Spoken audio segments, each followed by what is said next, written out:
Morning, let's go right to the headlines, taking over the news domestically and internationally.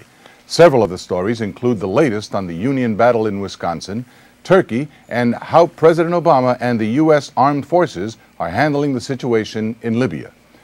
Joining us now is our political analyst and professor from SUNY Maritime University, Mark Meirowitz. Mark, thanks for being with us as always. Ramon. How are you? All right, so let's get right to it. Let's talk first about the most recent event that occurred, and that is, of course, President Obama's speech to the nation on Monday evening, talking about why it is that the United States got involved in the Libyan situation. Correct. And basically clarifying for the American public the underlying reasons. Share with us your thoughts on that, please.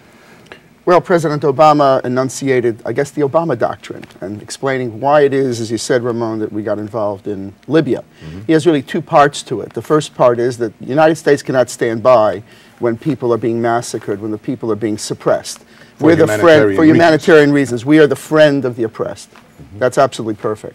The second part of the speech states that the United States is not involved in regime change. We're not there to change the regime. We're not there to upend Gaddafi. So this is a little bit contradictory and maybe a little bit problematic because it's hard to understand what it is we're doing. We're turning this over to NATO. But as far as I remember, NATO is really the United States leading NATO.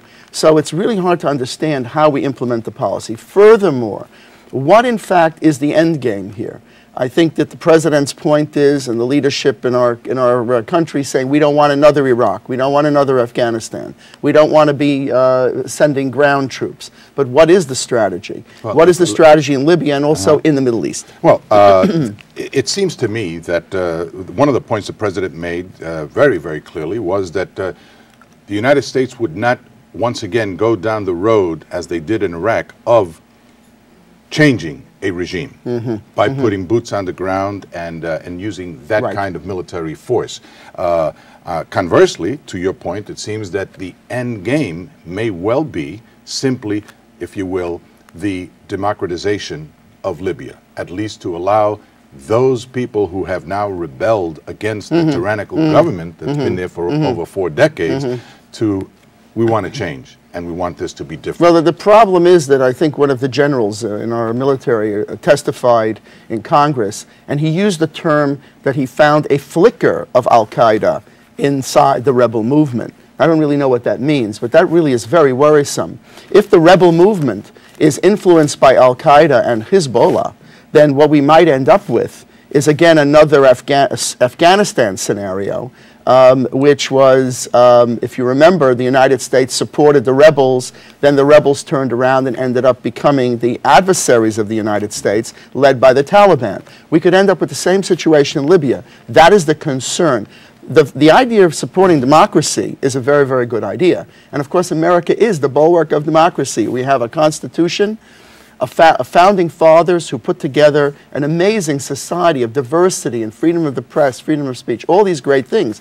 We'd like to emulate that in the rest of the world, but it doesn't always go as a round peg in a round hole, as a cookie cutter that we can go to countries like Libya, Syria, Egypt, and Iraq and actually implement or plant the American experiment there. It may not work. No, we can't do that, and that's another point that has been made, and that is that we cannot continue to simply intervene wherever there's a flare-up around the world, because it would become prohibitive for us to do so. However, I underscore the issue of that it seems, at least during this administration anyway, that where there are serious humanitarian concerns, as there were in this case, that the United States would probably not wait for take a cue from someone else, but rather lead the way. Let me just go back to something that you mentioned regarding the flicker, if you will, of the presence of al-Qaeda or Hezbollah in Libya. It seems that given the area of the world that all of this turmoil is taking place, that it would almost be inevitable for there not to be somewhere ingrained in the uproar, in the upheaval, a flicker of al-Qaeda. it almost is par for the course. And it's something that, yes, it would have to be identified. Yes, it would have to be eradicated as quickly as possible so that we don't have another Afghanistan. But as I said, I just think that it's inevitable for that factor to be involved. Let me throw something. I just wanted to right away make a point on that. We have not yet been successful in defeating the Taliban, Al-Qaeda, and Hezbollah. They're still powerful and getting more powerful. And why is that? Because of Iran. Iran is the linchpin of terror, the mischief maker of the world, the destabilizer of the world, which is around and behind all of these things that are going on. So we can't just look at Libya as the fulcrum of this. We have to look at Saudi Arabia, Bahrain, Yemen, Syria, Egypt, or Lebanon, Israel. All of this potentially could completely come undone. Egypt's future is uncertain at this time. As bad as Mubarak was as a humanitarian, which he wasn't, he still was a friend of the United States. As bad as Syria's dictator is, there was still stability, and in both of those theaters, no war going on for many, many years. Now we have upheaval, and we don't know. We really don't know who is behind all of these rebel movements. And if it is more than a flicker, if it is Hezbollah, if it is Al-Qaeda, and in fact, if it is Iran, then that portends to be very dangerous. And this is the point about Turkey also. Turkey is a key country in this area. And eventually, it is going to come into conflict with Iran as well. What is the United States going to do to maintain stability? Regretfully, that's America's function in the world. We're the stabilizer. I know. Right. But to your point on Iran, though, given that it, of course, had been identified as, if not the core of the axis of evil, certainly one of the principal players within that axis, what does that suggest, then? That does it remain as an open question whether or not, for example, the United States, as some have suggested, let's invade Iran. Let's have a regime change in Iran. Well, since we know who dictates in Iran, let's change that. Because if we stabilized Iraq, and we've been there now for some 10 years, if we've stabilized Iraq, well, let's go next door to their neighbor and let's stabilize Iran. Well, here's the thing. I really believe deeply that the whole human rights policy of the United States is geared to regime change in Iran. The whole idea of democratization is meant to foment a revolution in Iran. That's the idea of American foreign policy. Deep down, if you cut through it, the idea is America wants regime change, but it doesn't want it with invasion.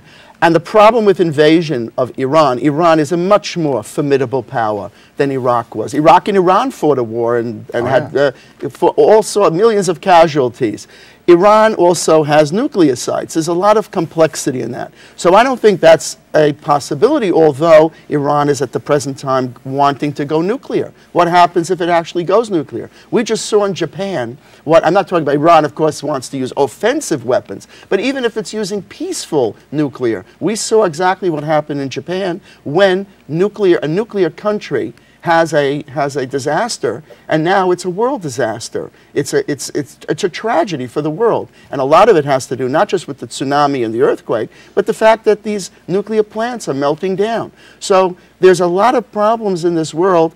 Unfortunately, in terms of active fomenting of destabilization, the roads go, it's like that the yellow brick road. This is the Iranian road. Every road points to Iran. Yeah. So the United States policy on Libya, on Bahrain, on Yemen, on Saudi Arabia, on all of these countries, Egypt and Syria, is all geared to hopefully fomenting the revolution. You will note, however, that when the people went to the streets in Iran, the United States did nothing. Nothing. There was a green revolution in Iran.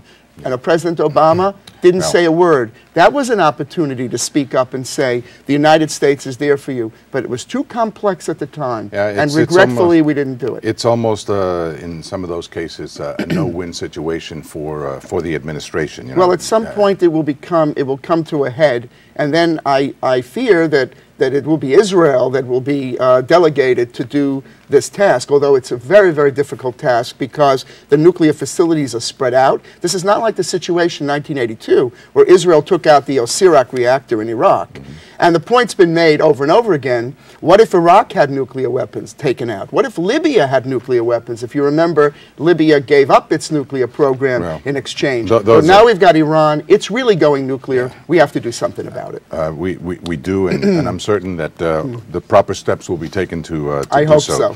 Let's switch gears for a minute and bring it back domestically here and talk a little bit in the couple of minutes we have left regarding the whole union situation, what happened in Wisconsin, where there has been just a tremendous uproar and backlash actually to the to almost the unanimous decisions that that were taken, or the independent decisions that were taken by Governor Scott Walker there to do away with collective bargaining and basically destroy the core of union workers in the state of Wisconsin. They've had they have the votes now, or the petitions, the signatures for recall. I think of about 14 or so Republican members of the legislature. There's a movement for a recall of the governor there. And it has actually, of course, dominoed effect throughout other states. Well, I would say that it's very interesting that it's Wisconsin because, as you know, Wisconsin originated under Robert La Follette. All of these concepts of recall and the recalling politicians by the people, initiative, where the people can bring legislation, referendums. This all goes back to the progressive era in Wisconsin of Robert La Follette. Very, very ironic that's happening now with a Republican governor. Yeah. But here's the point. I think we talked about this the last time, and I remember our conversation. And the point is this. The people elected Governor Walker. The people did. He got elected. The people elected the majority Republicans in the state legislature. They did, but the people did not elect someone to turn around and betray them. Okay. Which is exactly what the people feel has occurred. When in fact there is so much evidence that has been brought forth that his argument that he had to take this action in order to balance his budget and bring the budget into the framework of operation within Wisconsin is not true, because it had no impact on the budget. Well, I'll tell you this though, Ramon. The politicians don't always say exactly what it is that they're doing, but here's the thing. To get elected. If the people don't like a politician, then they have recourse. We're an evolutionary society. We're not a revolutionary society. So next time around, if the people don't like Governor Walker, guess what? They go to the ballot box and they click the button for someone else. But I would say this. Go ahead. I want to say my last word on this, because you've said it. The point is, if the state is broke, and they have to balance the budget, and the elected legislators decide that what is best in their judgment is to do certain things, they have the right to do it. And by the way, again, as I've said before, it is completely cowardly for the Democratic legislators to run outside of the state and not be there when there's a vote. That's not the American system. But it's a shame when stay there and vote. It's a shame when you have to balance the budget on the backs of those people that are actually supporting you.